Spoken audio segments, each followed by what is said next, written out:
Hi everyone, welcome to another video of Cinema Space 4K. Today I am going to show you how to enable burst mode and take burst mode pictures. If you are using a Sony Xperia smartphone, go to settings and enable burst with camera key. Now I will show you how to click burst photos. Just press the shutter key fully and hold it.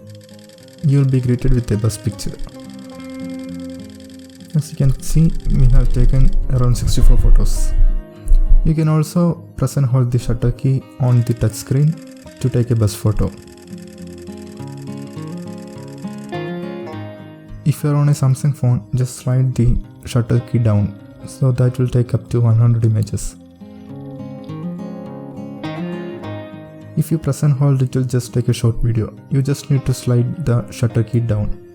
It will take burst photos at 20 frames per second. And if you want to take GIF, just enable that in settings, and if you slide down, it will take a GIF instead of photo burst, but the frame rate is very low and I don't recommend that, as GIF quality is also very low compared to JPEGs. If you are using another smartphone that's not Samsung or Sony, just press and hold the shutter button like in the Lenovo. That's it for today's video. Thanks for watching.